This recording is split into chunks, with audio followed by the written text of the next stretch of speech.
કડી વિટલાપુર highway પર 655 વીઘામાં mascot industrial પાર્કનું ભૂમિપૂજન કરવામાં આવ્યું હતું. અનેકવિધ આધુનિક સુવિધાઓ આ ઇન્ડસ્ટ્રીયલ સિટી પાર્કમાં ઉપલબ્ધ થશે તેવો આશાવાદ મેનેજિંગ ડાયરેક્ટર સંજય પટેલે વ્યક્ત કર્યો હતો. આમતક ન્યૂઝ બ્યુરોનો એક વિસ્તૃત અહેવાલ. કડી વિટલાપુર હાઈવે ખાતે કેબિનેટ મંત્રી બલવંતસિંહ રાજપૂતે નવનિર્મિત મેસ્કોટ ઇન્ડસ્ટ્રીયલ સિટીનું ઉદ્ઘાટન કર્યું હતું. આ પ્રસંગે રાજ્યમંત્રી મુકેશ પટેલ, પૂર્વ નાયબ મુખ્યમંત્રી નીતિન પટેલ સહિતના મહાનુભાવો ઉપસ્થિત રહ્યા હતા.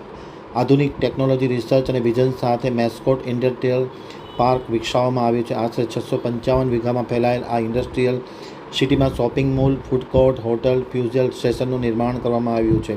રહેણાંકની સુવિધા પણ ઉપલબ્ધ કરવામાં આવી છે. ડોરમેટરી કોમ્પ્લેક્સ બનાવવામાં આવ્યા છે, જેમાં 12,500 બેડની ક્ષમતાના 31 ટાવરો ઉપલબ્ધ કરાયા છે. ઇન્ડસ્ટ્રીયલ સિટી ખાતે ઔદ્યોગિક ક્ષેત્રે રોજગારીની અનેક તકો ઊભી થનાર છે, તેમ મેસ્કોટ ગ્રુપના એમડી સંજય પટેલે આમતક ટીવી સાથેની વાતચીતમાં માહિતી આપતા જણાવ્યું હતું. મેસ્કોટ ઇન્ડસ્ટ્રીયલ સિટીમાં 13 જેટલી વિવિધ અગ્રગણ્ય કંપનીઓનું ખાતમુહૂર્ત પણ કરવામાં આવ્યું હતું.